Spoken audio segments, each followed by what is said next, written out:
So I wanted to play a couple clips of since the Commanders are facing the Giants. Didn't get to this in the Junkies Blitz, but obviously there's a lot of scrutiny on Daniel Jones's play. Cake's brought up the stat that ever since he signed the contract, he actually has more touchdowns to the other team than his own team. That is not a good statistic. Oh, my God. It was like 2 and 4 or something, right? It was only a few games. Okay, but he's got 3 pick sixes with only 2 touchdown passes. What is that, the last 8? How many games is that? Something like it was just that. a couple games. I mean, that's not really fair. I mean, it's an interesting anecdote, but it's not like some sort of definitive, like that's what he does. But I think it's 2 touchdowns, 8 interceptions, After 3 of them pick sixes. Think about that, EB. Any stretch of games, he's got 8 interceptions, 3 of them to the other team with only 2 touchdowns. In his last 8 NFL games, here are Daniel Jones' stats. Yeah. He's thrown 2 touchdowns against 9 interceptions. Oh, it's 9 interceptions. 3 pick sixes and 5 fumbles. That's atrocious. He's a horrible NFL quarterback. That's a horrible stretch. Yeah. Yes. Yeah. That's really bad. I'm not saying it's not a horrible stretch. Hopefully he doesn't have a get-right game against the Commanders this weekend. That would be borderline tragic. So here's what Brian Daboll said after Week 1's performance. Do you see a quarterback who's playing with confidence?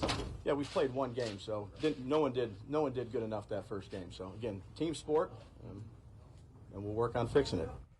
Oh, he's grumpy. Man. Oh, he's just I would love to he totally doesn't believe what he's saying. I would love to juxtapose that clip with the clips that we've obviously all seen of him in Hard Knocks, where he's just pining for Jaden Daniels or any other quarterback to replace Daniel Jones. Joe Shane trying to deal with the Patriots to move up so that they could select the quarterback to replace Daniel Jones. I don't remember if this scene was in the actual Hard Knocks, but I saw a clip that I believe HBO Max put out. Yep.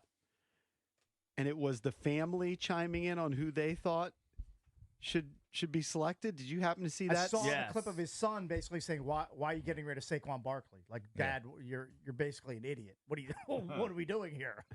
Shane seemed to be taking like the family poll of who they should take, and his daughter wanted JJ McCarthy because he's good looking, right? And his son was all about Jaden Daniels, and if not Jaden Daniels, Drake May. Right.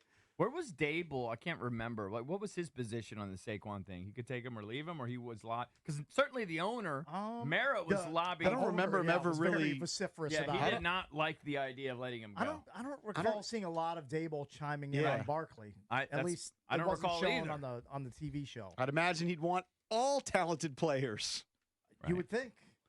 But even if they had Barkley, they'd still be a bad football team because you need a bona fide quarterback. Totally agree. So maybe they'd be better, slightly better, but they're not a playoff team even if they kept Barkley. Right. So that reporter asked Dable about Daniel Jones and his confidence. Here's what Daniel Jones himself says. How do you work on that mental toughness? Yeah, I mean, I feel like I've been doubted plenty for a long time and dealt with that time and time again and done a good job with it. So I think my mental toughness is in a good spot, and I'm not concerned about that. Maybe he should be concerned. I think he probably is. He's just not going to tell the media that. He's putting up a brave face. I mean, he doesn't play like he's not concerned. He doesn't play it with confidence. Right. I don't know. At least he's still in the league. I saw something about Josh Rosen yesterday. Yeah. Josh Rosen, who was drafted very high, I think number 10 maybe. Something like that. Got displaced by Kyler Murray at first, then kind of bounced around the league. He's still in his 20s. Mm-hmm. He's at the Wharton School of Business now. He's just punted. Yeah, moving on. You know what? Smart life decision by him. He's 27. He's How much preparing money for did life he make after football. How much money did he actually? Josh Rosen, as $20 million, you think? I don't know if that might be too high. That might be a little aggressive. Maybe 10, maybe 10. Well, he was the 10th pick, so he probably got decent money. Probably got I'm his sure he got decent contract. money. I would be surprised if he wasn't. $18.7 million. Oh, so career earnings. I was close. Yeah, you were. I would have guessed less. Go to the business school, The figure thing out how that to handle your money. I can't understand is how can Daniel Jones have been so successful against us and then just be so brutal essentially against everyone else? Like I think that says more about he played against a bunch of bad Washington teams. Yeah, that's I know, but not everybody does. Like he consistently. I don't know. But I don't have an explanation remember, for it. To be fair, he had Barkley too. Right. And Barkley had some huge games in some of those games that Jones played well. Yeah, but Barkley was also I always think of Barkley as a hit or miss guy. Like he's either on or he's a 30 yards. He's more of a hit. He was hitting week 1 against the Packers. I know that. Yeah. But to EB's point, it is ridiculous. I mean, punch up his career stats, and then if you subtract what he's done against Washington, they're going to be even worse because against Washington, first of all, his record, and I know Cake says he doesn't believe in wins except for when it's Patrick Mahomes. Daniel Jones is 5-1-1 against Washington. Correct. He completes 70% of his passes against Washington. Yeah. In 7 games, he has 1,510 yards, so it's slightly over 200 a game. But the big thing is 10 touchdowns to just 3 picks. Mm-hmm. And he's had success running the football against him, too. This has got to be our get-right game. This has to be. It's gotta Daniel be, Jones has, and again, these are wins. He has 5 career wins against Washington. Yeah. He doesn't have more than 2 career wins against any other team in the league. Right. He's more than doubled his win total against the Commanders. We're largely responsible for that big contract he signed, probably. Yeah. Because when he plays us, he looks like a building block. He looks like somebody you can build around. The Giants. That's why my perception of him is so jaded. The Giants are 15 games under 500 when he starts. Were all those starts against a Ron-led team? They probably are. No, not in 19. Okay. That's right, 'cause they missed the season with the injury or whatever. He's got a 10-3 touchdown to pick ratio Right. in his career against the Commanders / football team. Right. Well, Well, and that was his best year, his rookie year. I mean, he threw picks, but he so had who 24 was it passing that said, was touchdowns. it Thibodeau or somebody that said he doesn't consider the Skins rivals?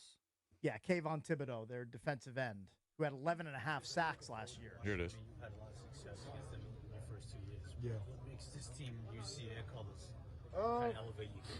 I would say Washington in particular, you know, they're not really a rival, but they're a, what would you call it, in conference? Yeah, in conference, in our same division, there we go. They're in our division, so it's always a great game. You know, we see them twice a year, so I'm excited. Jaden Daniels is a great quarterback. He's from Cali, you know, grew up knowing him, grew up with him, so I understand, you know, he's a great player, and I'm excited to go against him. By the way, Thibodeau is the Daniel Jones of the defense for the Giants because he has 5.5 sacks in 4 career games against the Commanders. Right, he hasn't done that against anybody else. The Giants just step it up. That's the one thing that kind of concerns me about this particular game. I think Washington wins, but Thibodeau and Burns, they were non-existent last week pretty much. I mean, they didn't get to Darnold, and I think that they could cause some problems. But Daniels can run, unlike the quarterbacks of the past of Washington. So I think that would concern me that their guys can get to Daniels a little quicker. But I don't have any confidence. And you got Lawrence in the middle anchoring. And you got Lawrence. That I just don't have defensive any confidence that Daniel Jones is going to completely turn around his game. Right. I don't know if the other Giants agree with Thibodeau, but I think I could speak for most Skins fans. We definitely consider the Giants a rival. We definitely consider Philly a rival. We definitely consider Dallas a rival. Certainly. I don't know what he's smoking. But I think his approach might be, well, we consider the Eagles and Cowboys much bigger rivals than the Commanders. And I think the Eagles tend to consider the Cowboys and the Giants bigger rivals than the Commanders. He doesn't want to be associated with the Commanders, it sounds like. Right. Like, he just wants don't even put our team's name in the same sentence as the Commanders. Right, separate himself. I mean, if you ask Dable, are we one of his rivals? I think he would say yes. If you ask John Mara, he would say yes. Right. I don't see how you. I think what's unfortunate is over the years that the rivalries between these teams, nobody sees the Commanders as their rivals. Because the brand has been eroded over the last 30 years. They pick it's Eagles Cowboys now, or Giants Eagles. Those are the teams that those fans consider their rivals. Maybe the fans. Jerry Jones definitely considers us a rival. I know you're doing like we're in the division, so everyone's rival, but I'm talking about like we the play main him rival. twice a year. Yeah. I know, it's but because the Commanders Cowboys, also been a Redskins, joke. That's really what it comes down to. I know, but Bears, Packers, it doesn't matter how many losing seasons in a row the Bears have. They will always be rivals with the Packers. I think the same thing with the Cowboys Skins. I really do. I've never said, oh, it's not a rivalry because they just smoke us all the time. I know. We like they it. They don't feel the care. same way. That's what sucks. They don't care. Right. If you went to a Cowboys fan right now and said, who's your biggest rival, the most important rival, they would list the Eagles, then probably the Giants, and the Commanders third. That's fine. I got no problem with that. But we're still a rival. We're still in hell, they might say lessened. the Niners over the Commanders. They might even put 49ers over. They're going to say some other teams outside the division, I bet. All right. But, hey, don't get defensive over this. I mean, I'm defensive. Hey, Richie. They're my rivals. Don't get defensive. No, EB, you should be defensive over this. This is a big sign of disrespect. If I was a Commanders player, I just don't believe it. They got to be playing this audio. Opening play. Let Kayvon Thibodeau, whatever the hell his name is, let him run deep and let someone earhole him. And then, just that's a big sign of disrespect. What do you mean let him run deep? He's a defensive end. Yeah, let him get too much upfield and Jaden runs right by him. Mm-hmm. That's what I hope to see. I hope that he's just scooting right by those defensive ends. I mean, all game long. Any fan that says that the Skins aren't a rival of the Cowboys, they're just being disingenuous. They may not worry about beating us because they've had the upper hand, but come on. I think it's no different than the Lions, Packers, or Lions, Bears. And there were many years where the Lions were dreadful.